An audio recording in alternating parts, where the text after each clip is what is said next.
मोहतरम नाज़रीन आदाब, जी टुडे न्यूज़ में आप सभी का खैर मक़दम है। जिला कामारेड्डी के अशोक नगर कॉलोनी से एक खतरनाक वाक़या पेश आया, जहां तेज हवाओं के बाद करंट के 3 बरक़ी पोल गिर गए और 2 दरख्त जमीन दोस्त हो गए। ये वाक़या पंचायत राज ऑफिस के करीब पेश आया, जहां गिरते हुए करंट के पोल से एक बड़ा हादसा होते होते बचा। मुकामी अफराद ने बताया कि ये सब बिजली महकमे की लापरवाही का नतीजा है, जिन्होंने दरख्तों की शाख तराशी या बोसीदा खम्भों की मरम्मत की जानिब कभी तवज्जो नहीं दी। ऐनी शाहिदीन के मुताबिक पोल के सपोर्ट्स टूटकर जमीन पर गिर गए, मगर खुशकिस्मती से कोई जानी नुकसान नहीं हुआ। मुकामी बीजेपी टाउन वाइस प्रेसिडेंट विजय रेड्डी ने इंतजामिया से अपील की कि फौरी कार्रवाई की जाए और खतरनाक दरख्तों को काटा जाए, ताकि आइंदा ऐसे हादसा से बचा जा सके।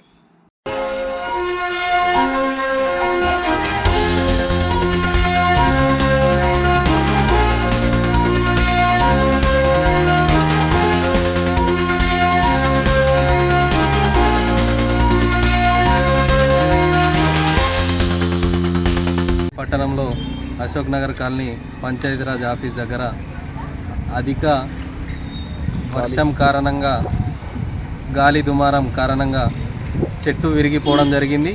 అదేవిధంగా 3 కరెంటు స్తంభాలు విరిగిపోయి నీలమట్టం అవ్వడం జరిగింది.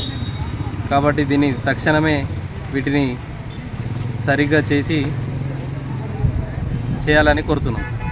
जिला कामारेड्डी से एक दिल दहला देने वाली और अफसोसनाक खबर सामने आई, जहां नशे की लानत, घरेलू झगड़े और जहनी दबाव ने एक और खानदान को तबाही के दहाने पर पहुंचा दिया। कामारेड्डी के एडिशनल एसपी चैतन्य रेड्डी ने डीएसपी ऑफिस में एक प्रेस कॉन्फ्रेंस मुनक्किद की। इस प्रेस कॉन्फ्रेंस में उन्होंने इस इंदुनाक वाक़े का इंकशाफ किया।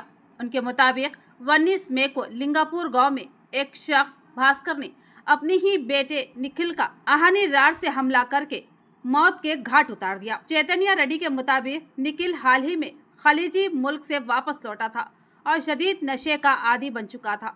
वो रोजाना पैसे के लिए वालिद को तंग करता, झगड़े करता और घरेलू फिजा को मकदर किए रखा था। तेज और मायूसी के आलम में बाप ने बेटे पर आयरन रॉड से हमला किया, जिसके नतीजे में निखिल की मौत वाक़ई हो गई। पुलिस ने फौरी कार्रवाई करते हुए मुलजिम बाप को गिरफ्तार कर लिया और अदालती रिमांड पर भेजने की तैयारी की। नशे और घरेलू तनाज़ात में यह कत्ल हुआ है। हमने केस दर्ज करके कार्रवाई शुरू कर दी। इस प्रेस कॉन्फ्रेंस में कामारेड्डी रूरल सीआई रमन और देवनीपल्ली एसआई राजू भी मौजूद थे। అందరికీ నమస్కారం. ఈ నెల 19న మాకు రాళ్లపల్లి ప్రసన్న నుంచి ఒక కంప్లైంట్ వచ్చింది. లింగాపూర్ గ్రామంలో వడ్ల నిఖిల్ అనే అతను చనిపోయాడని చెప్పేసి. సో ఎంక్వైరీ చేస్తే తేలింది ఏంటంటే ఈ వడ్ల నిఖిల్ అనే అతను ఏ జాబ్ చేయకపోయేది అండ్ తాగుడుకు కొంచెం బానిస. సో ఇంటికి వచ్చి ఇంట్లో తల్లిదండ్రులతోటి కొట్లాడడం అండ్ వాళ్ళ నుంచి మనీ అది అడగడం అండ్ అక్కతోటి కూడా కొట్లాడడం ఇట్లాంటివన్నీ చేసేది. సో వాళ్ళ తండ్రి అయిన వడ్ల భాస్కర్, సో వడ్ల భాస్కర్ అతన్ని ఆ రోజు 18వ తారీఖు రాత్రి 11:30కి అట్లా కట్టెతోటి కొట్టారు. కొట్టిన తర్వాత ఇతన్ని హాస్పిటల్కి షిఫ్ట్ చేశారు అండ్ ట్రీట్మెంట్ అయింది. దాని తర్వాత మళ్ళీ తీసుకొచ్చారు అన్నమాట. బట్ 19 రోజు ఎర్లీ మార్నింగ్ 5:30కి మళ్ళీ ఐరన్ రాడ్ తోటి కొట్టి చంపేశారు. సో దాని తర్వాత అతను పరారీలో ఉన్నాడు. సో ఎస్పీ సార్ ఆదేశాల మేరకు ఒక టీం ఫామ్ చేయడం జరిగింది. సో ఈరోజు మార్నింగ్ 10:30కి అట్లా అతను ఆ నిందితుడు వడ్ల భాస్కర్ దొరికాడు. సో ఇది case and I appreciate my team CI Raman and SI Devanpalli SI Raju and the team అది తొందరగా రియాక్ట్ అయ్యి అండ్ ఈరోజు మార్నింగ్ ట్రేస్ చేశారు. సో అతను ఈరోజు కస్టడీలో పంపారు.